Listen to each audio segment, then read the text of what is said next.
Hello, and welcome to Baltic Ways, a podcast bringing you interviews and insights from the world of Baltic studies. I'm your host, Indra Ekmanis. Today, we speak with Dr. Lina Lee Rose, assistant professor at the University of Wisconsin-Madison and a grant recipient from the Association for the Advancement of Baltic Studies. We discuss her recent book, The Not Quite Child: Colonial Histories, Racialization, and Swedish Exceptionalism, from the University of Washington Press, and her research into the parallels to the Baltic context. Stay tuned.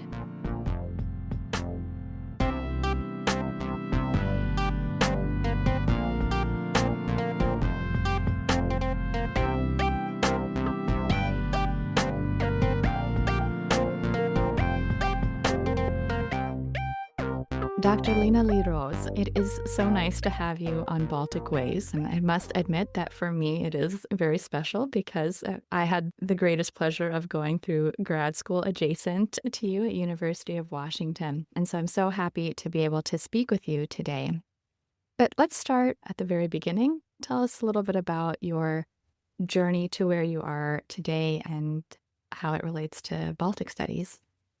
Hello, thank you so much for inviting me. It's really a pleasure, and I'm really happy to get to chat with you a little bit about these topics. Yes, I did my graduate school at University of Washington in Seattle, but before that, I grew up and lived in Estonia, and I did my undergraduate at Tallinn University. And that degree was mostly focusing on linguistics and language and cultural studies, a little bit too, focusing on Finnish and Swedish languages. So it didn't have much to do with what I'm working on now. But my journey to the US and to grad school and academia here, I think is related a little bit to what we'll talk about today, or some of my current research topics, in that I was in Seattle for half a year before I started grad school there, and before I even thought about it really. And I was invited to do a guest talk on Estonian history in the Department of Scandinavian Studies because they were teaching a novel by Finnish author Sofi Oksanen called Purge, which was very popular at the time. It was in 2011, I think. I remember that. Yeah, people were teaching that a lot in these programs, and the book has a lot to do with Estonian history. It had a very mixed reception in Estonia, but nevertheless, it was very popular among American students and professors. So I was invited to talk about Estonian history and how it relates to the novel. And luckily I had read the novel, so I could do that. And I did really enjoy talking to the students and thinking about how to frame Estonian history, which obviously you could talk about for many hours, how to do that in a brief and concise way, and in a way that really is understandable for American students, and also then how a literary work might engage with history, but not be realistic necessarily depiction of history, or shouldn't be a historical source necessarily. So that was a fun experience, and then I learned about the program there, and I was encouraged to apply, and I did apply, and I'm really happy that I did because it changed my life, I think I can say. And so I continued through my master's and PhD in Seattle. And the way the program works there, it's less linguistics focused, and it's more just based on expertise of faculty. It's focused more on film and literary studies, cultural studies, some history. And I did realize that those were areas that I really enjoyed myself too. Yes. Yeah, and I was also really happy that that program had both Baltic and Scandinavian focuses. So I was able to, in my master's program, I focused mostly on Swedish culture and literature, but I always had the Estonian literature and film in mind. And when I was doing my PhD, then I was really trying to work on a sort of a comparative way, looking at films and novels from both sides of the Baltic Sea.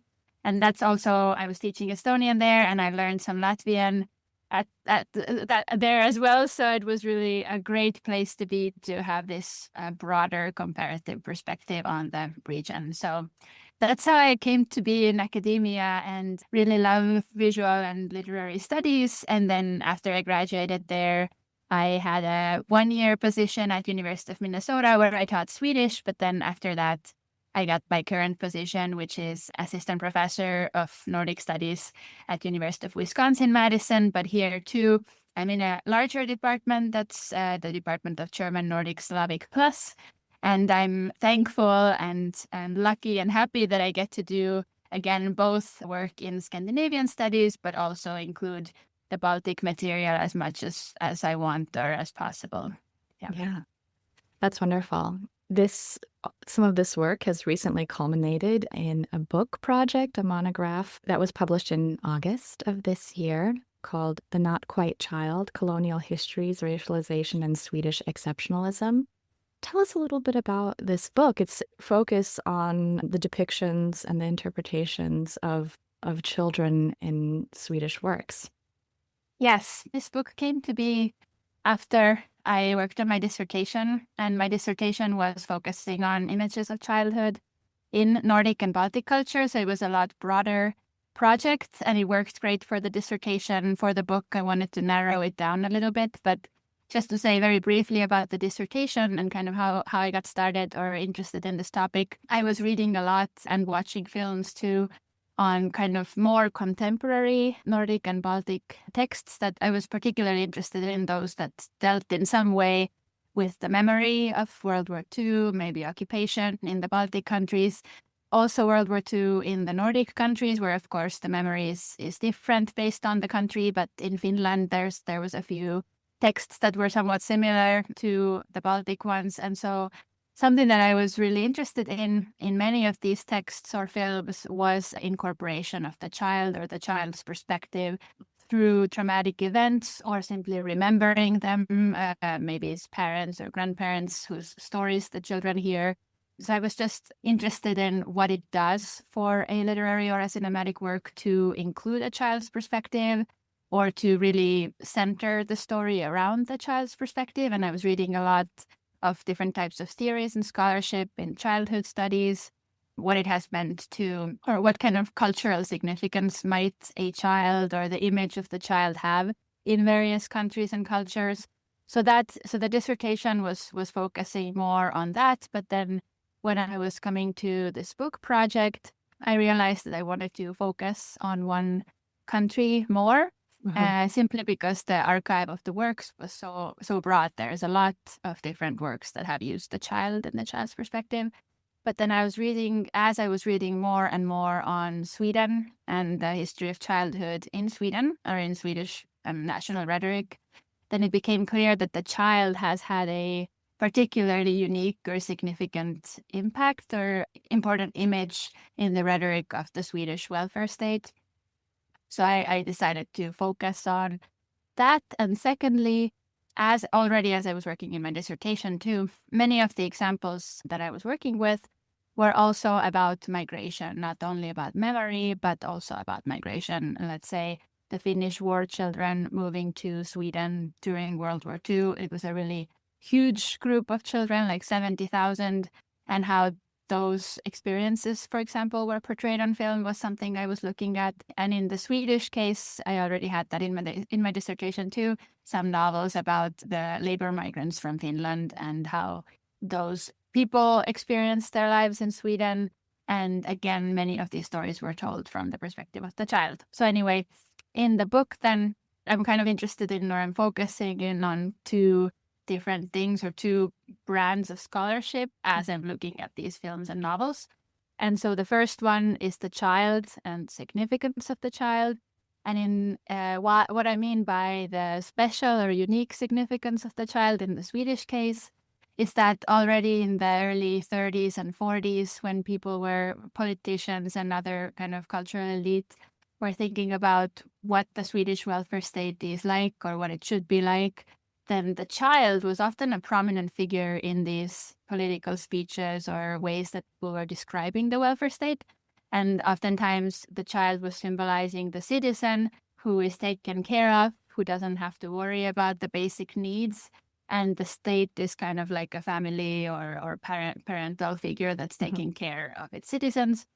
And then many Swedish childhood scholars have argued that Swedish children's literature, specifically Astrid Lindgren's Pippi Longstocking, were ways in which kind of cultural texts were broadening and making it more and more popular, this figure of the child as the symbol for the citizen.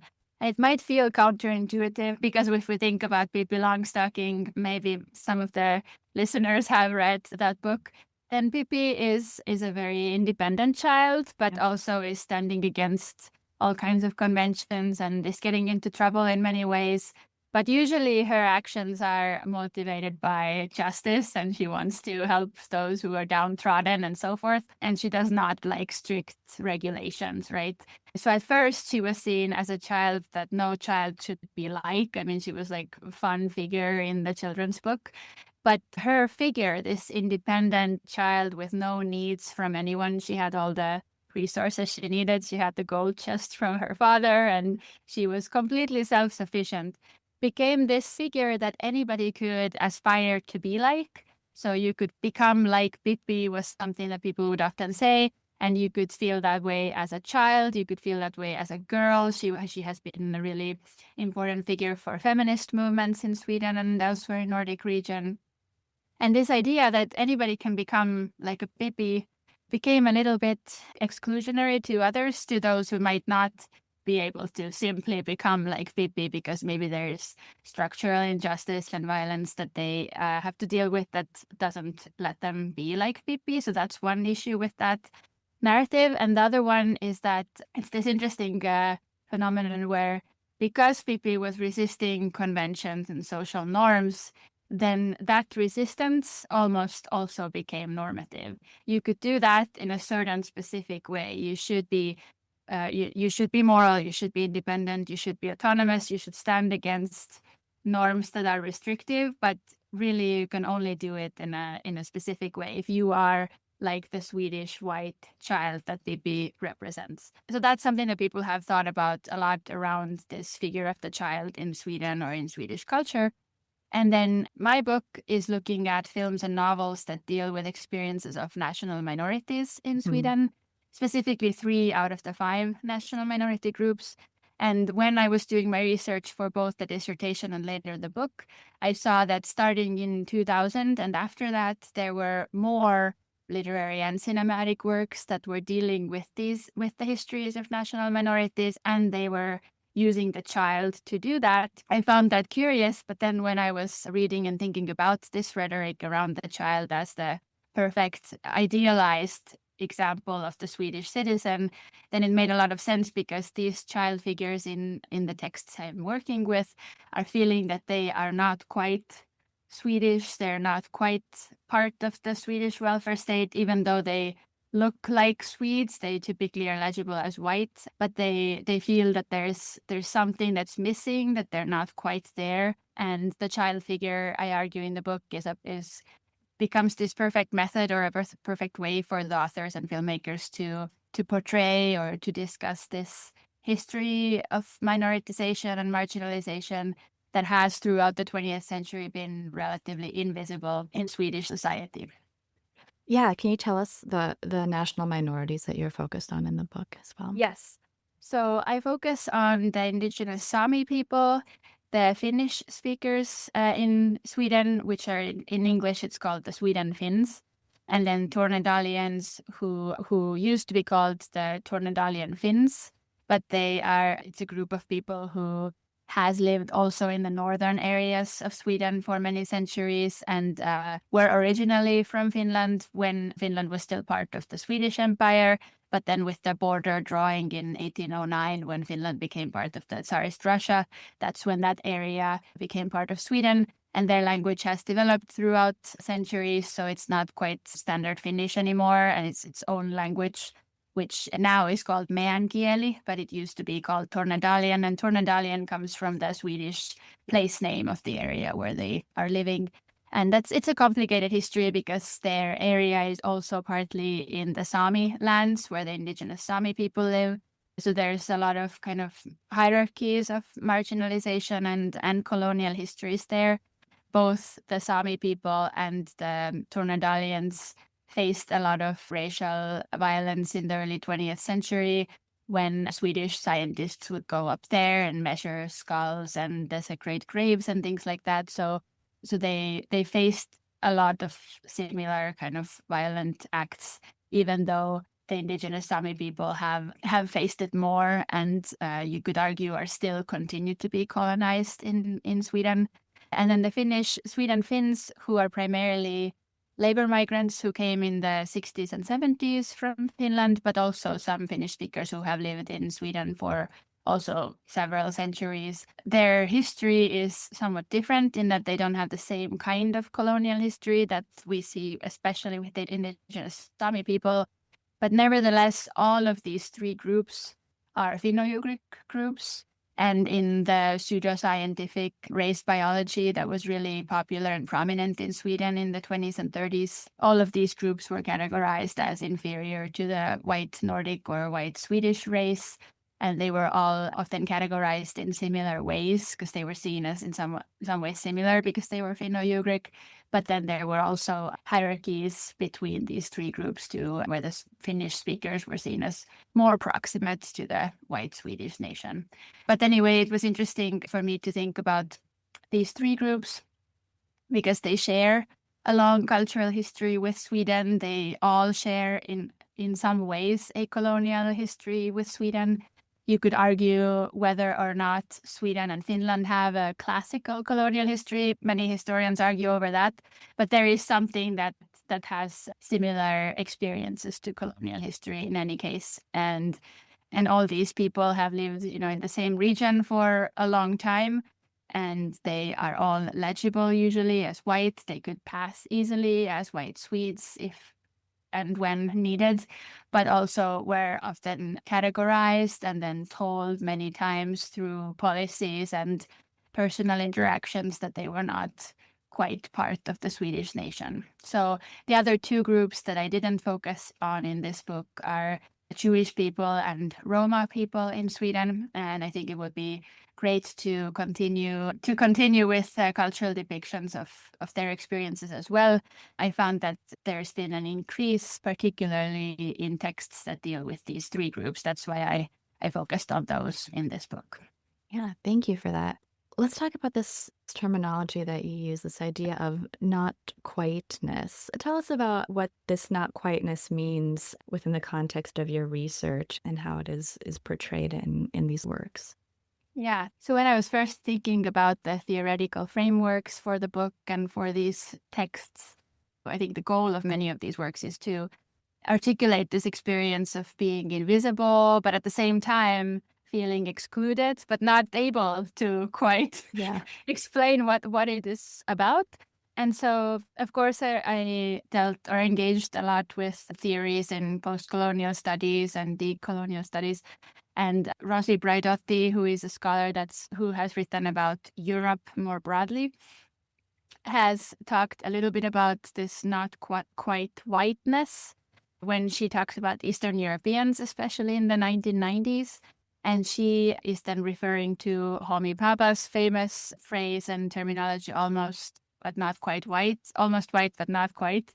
And when Bhabha writes or uses this terminology, then he writes about more classical colonial situations where we have the colonized who are mimicking the colonizer in some ways, but they are not white, and they're always going to be found out that they're not.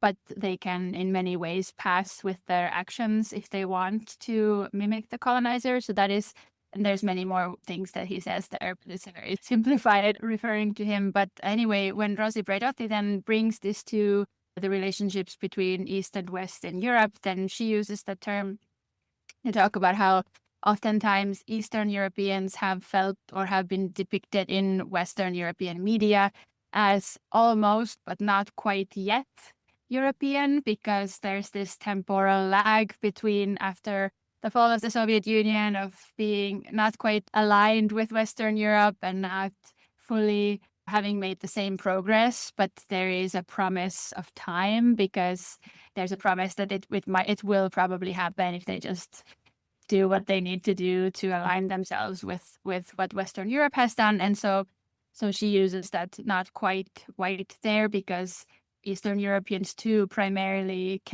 are legible as white usually.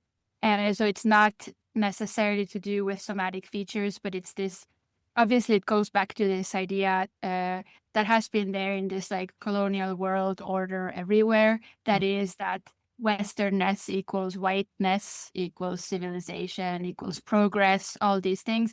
So if you're not fully progressed the way that Western countries are, then it means that you're not quite white. And so that was really helpful and productive theorization for me when I was thinking about these people in Sweden who also feel that they are not quite white, but they are white, but they have been categorized as differently. And there's also that kind of temporal lag there where some, let's say, Finnish speakers in Sweden always felt that if they want to completely assimilate and become quote unquote Swedish, they could do it. There's this like promise that it could be possible. But at the same time, what the texts I explore deal with is that there's this promise, but at the same time, people feel that it's almost impossible because there will always be something that gives them away. Or if they choose not to fully line up with Swedishness or whiteness, then they're going to be fully excluded. I think that one of the works that you use is Elina. Can you give us a little bit of a synopsis of that, but also the argument that you make here about what it means to line up, right? What it means to almost achieve and what is left behind, or what has to be left behind in order to achieve that. Maybe you can tell us a little bit about that work. Yeah, so Elina, As If I Wasn't There, is a film that deals with Tornedalian Finnish-speaking children in northern Sweden in the 1950s. And in the film, we see a school, and we follow this protagonist, who is a girl whose name is Elina, who has a teacher who is very adamant that everybody has to only speak Swedish, and that was a common policy in the 1950s in Sweden. And when Elina tries to help her classmate who speaks Finnish and doesn't know enough Swedish, then she is punished several times by the teacher. And she decides to resist the teacher. And what that basically means for her is eventually she is completely excluded from the classroom. The teacher pretends she doesn't see her, uses this kind of outdated pedagogical tool.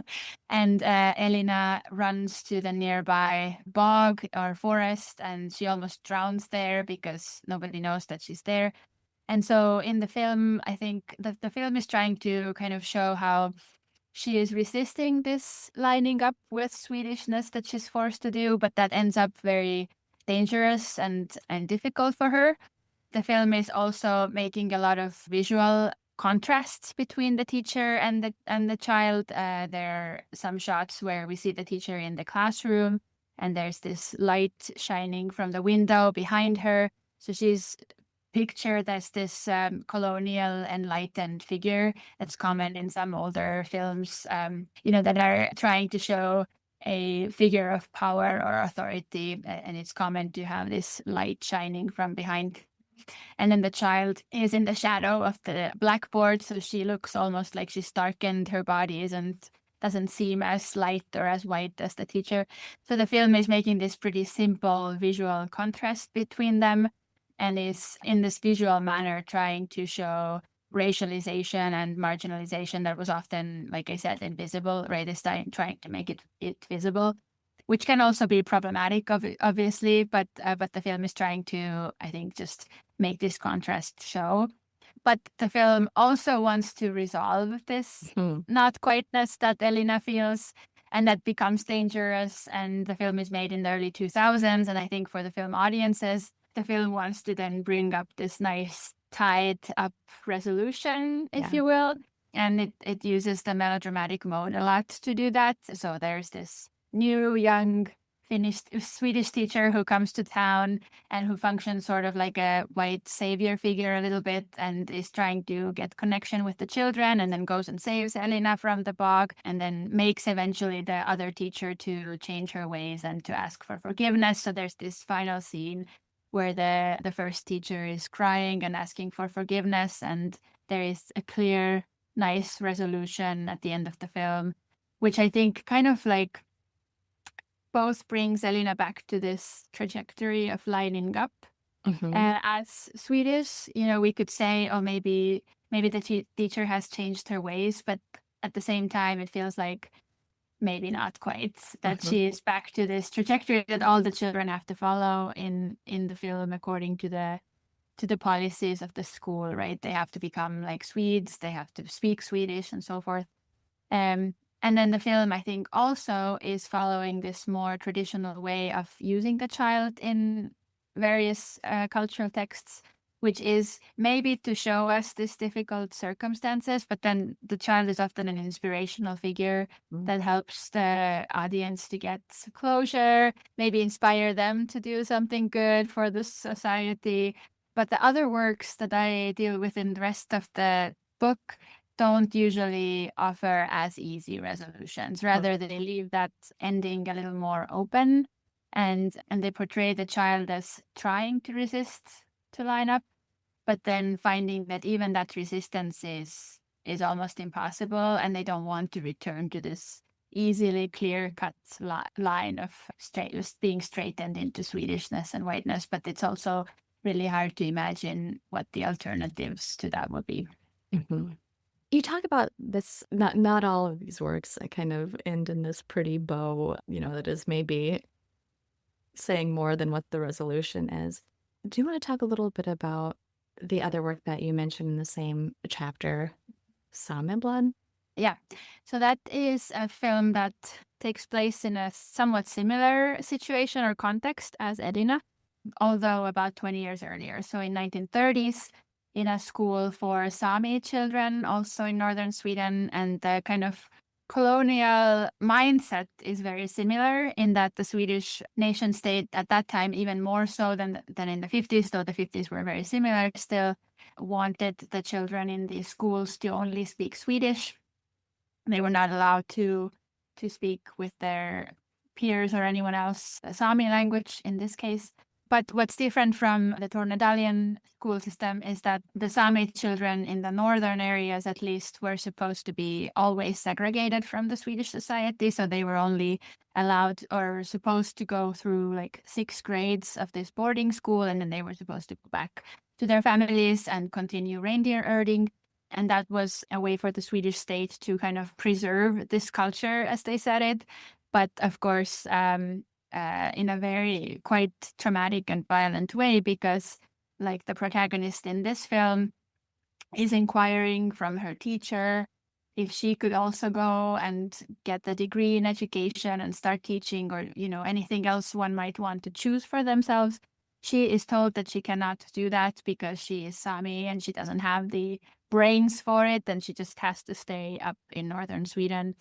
And so those 2 films, I think, are really good examples of the colonial mindset in Sweden in the early 20th century, where the results or the impacts were either full assimilation or full segregation. And in either way, one could not leave, half of your identity one, half the other, just choose what one wants to be. One had to fully line up with what was meant for these different groups of people. And the child protagonist in Same Blood is resisting this decision. So she is then trying to pretend that she is a Swedish girl, and she goes to a girls' school in Uppsala in Sweden and pretends that she is someone else. And she at first is somewhat found out, or can't quite line up, but she is able to, because she is legible as white. She's throughout years able to completely line up with Swedishness, but she can only do that if she leaves her Sami family heritage, everything completely behind. But the film, in these interesting visual terms, is trying to resist giving easy answers to the audiences. And something I look at in this chapter is how there are several scenes where the protagonist is looking sideways. Yeah. And we just have this, let's say, a 15-second long take where something really violent has just happened. There's been this visit of the racial scientists who have measured all the children, and it's been very traumatic for the protagonist, Ella Maria. And she has also been attacked by the local boys. And anyway, in this scene, nothing else happens. We see that she's in a different location, there's some other children around her, but she's just looking sideways. And then the camera cuts to a totally different scene. And I read this as one way to not give access to the audience of what she thinks, what she sees, what she might be hearing or doing after this, which is, I think, a way to kind of resist this easily accessible child figure as a motivational figure or inspirational figure, somebody through whom we can show difficult things because children don't always understand everything, and tie up the story in a nice way. Rather, here, we don't know what's going to happen. We have just seen a really disturbing scene where I think the majority of the audience would say a child should never go through any of this. But for the 2016 when it came out for the Swedish audience, there's also no easy resolution there. Yeah. So your book focuses, of course, on Swedish literary and cinematic works. But as you're speaking, I think that there are a lot of threads that could be pulled into a variety of different contexts. Certainly, there are many historical references and lingering impacts of colonialism in the world, and this idea of not quiteness and identity and choosing identity is certainly in the zeitgeist in Europe and the US and elsewhere. But I wonder if you can reflect on some of the themes of your research in the Baltic context, often read in a post-colonial way, also dealing with minority-majority relationships and hierarchies in different time periods. So I'd like to hear your thoughts a little bit on that. Yeah. Thank you for that question. It's been first really cool and interesting to follow all the increasing scholarship now in the Baltic studies that is dealing with post-colonial theories and decolonial theories. And there's so much there, and I don't even want to say anybody's names because I'm afraid I will forget some other people's names. But as Ep Annos, one of the scholars whose work I really admire and have been inspired by, has argued and has done a really good job of delineating different ways and strands of scholarship and how people have articulated this.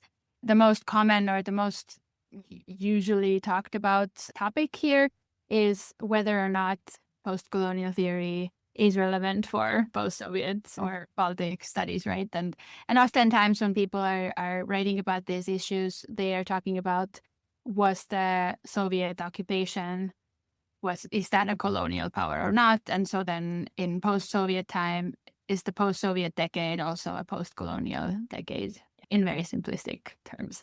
And that's been great to follow, and I think it's really inspiring and interesting discussion.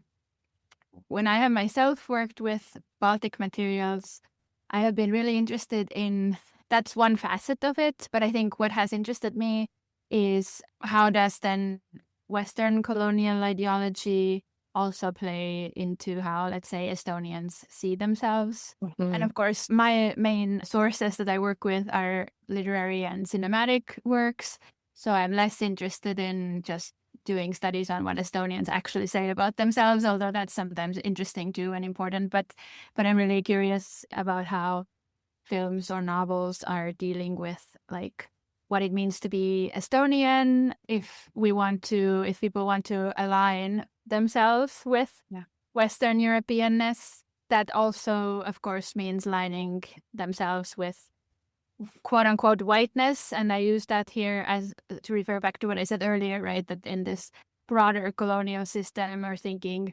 Westernness and whiteness have been paralleled, right? And so the not quiteness or not quite whiteness that the figures in my book are dealing with, and that I mentioned earlier, Rosi Braidotti writes about Eastern Europeans, Estonians, and other Baltic nations certainly have felt a similar kind of not quiteness, especially in the 1990s, of looking at the Nordic countries, for example, and wanting to be part of the Nordic region or the Northern European region, and not quite yet being there, but feeling that there's maybe a promise for someday being there. So I'd be interested in what that means, and then what kinds of groups of people in the Baltic countries, for example, people want to distance from, because that would kind of prevent them from being fully lining up with whatever they think is Westernness or that is whiteness.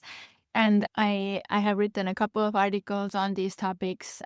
One is about these Estonian music videos that are parodying the idea that Estonians have suffered the most in the whole world, which is sometimes what nobody would say 100% like this, but I think sometimes people are trying to make other countries realize and see the difficult traumatic history, which is certainly true. And many people would argue, and I think I agree with them, that in, let's say, Western European memory discourses, Eastern European memory is still not as fully understood or recognized.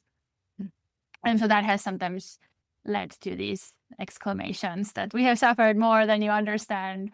And so I was writing an article on these music videos that were parodying that idea, and that were also then bringing in this idea in Estonia that Estonia should never take in other migrants or refugees, especially if they're people of color, because Estonia has already suffered enough. And so I've been interested in this rhetoric of, first, that there's no racism in Estonia because Estonia has been a white country always, and that people feel like accepting refugees or migrants somehow is going to, I don't even know, ruin the country, or like ruin this lining up with Westernness or with whiteness. And I've been curious about that. So I think in those ways I have dealt with the impact of colonial history in the Baltic countries and in how artistic texts are engaging with that, but less maybe on this direct question of Soviet power as colonizer, because I think that I definitely agree with a lot of scholars who say that there's many similarities and parallels and some crucial differences. But it's been more interesting for me to look at what are these specific hierarchies of power and whiteness and how they play into people's daily lives, or the way that then these films are dealing with that. Yeah, it just makes me like reflect on the myriad ways that you can engage with the idea of these hierarchical relationships, and how the Baltic case is not an exceptional case, but it is also a valid comparative case when we're thinking about these questions, which I feel are just very much in the ether, both within the field but also tangibly in our current events. So thanks for that reflection. I appreciate it. Maybe we can close with you telling us a little bit about what is next. What your next projects are focused on. Yeah, my next book project, which is very much in the beginning stages, so I'm sure it's going to change many times still, but right now the tentative title is called Screening the Body, Healthcare and Unwellness in Northern European Culture. In that book, I really hope to include both some Nordic films / TV shows and then several films from the Baltic region. And so for your listeners here, I'll just focus on the Baltic ones. Some of the films I want to write about in this book are Estonian documentary Smoke Sauna Sisterhood and Latvian animated film Rocks in My Pockets, as well as the more recent film by the same director, My Love Affair with Marriage, and then probably also Laila Bakalninja's In the Mirror. And all of these films, all made by female directors, are recent, so within the last 10 years or so, that are really in very interesting ways dealing with both, first sort of on the formal level, how to visualize or screen the body, while talking about issues related to health, or what it means to be healthy, what have been some normative ways of understanding beautiful bodies, healthy bodies, fit bodies for citizenship and reproduction, and what are some ways that people have felt that they don't fit in those. So this not fitting in, I guess, is something that I'm again interested in this book too. But I become more and more fascinated by the politics of health and beauty and how those are dealt with in cinematic. And this will mostly be just cinematic works, so films and TV shows. And maybe one brief example from how Smoke Sauna Sisterhood is approaching this topic is it's a documentary, so it tells stories of women's experiences with fat phobia, body shaming, miscarriage, all kinds of different body-related issues. Sometimes it relates to the cultural context of post-Soviet Estonia, where especially in the first few decades, I think it was really important to have a beautiful certain type of body to be fully, again, lining up, I think, with an understanding of Western beauty ideals, which now I think people are resisting a little bit more, but that was a common trend then. So it's dealing with the impact of some of these ideologies, but it's filming these women who are telling their stories in a very unique way. It's in the sauna setting, so it's all naked bodies, but we don't see their faces at all, almost at all. And instead, it feels like the body is this fragmented, like a body in pieces in this sauna space. That's a safe space. So it becomes this collective identity. But I'm interested in like what it means here to not present a contained body with a clear-cut identity or an individual identity, but rather to tell these stories, and then on this visual level, to not show us a clear, contoured, clearly lining up body. Yeah. Well, I think this will be an excellent book to look forward to. Will you be sharing your research or any of these thoughts at the AABS conference in May? Yes. Yeah. I will be talking about my love affair with marriage there. So, yeah. Well, I'm sure that you'll have a rapt audience who will look forward to hearing more of your thoughts on these works. I want to say thank you so much for your time and for sharing with us your perspectives from the broader Baltic region and how these works, how this thinking is interconnected. I really appreciate your time, and I appreciate always the opportunity to speak with you. Thank you so much for these questions, and thank you for a lovely conversation and for inviting me here.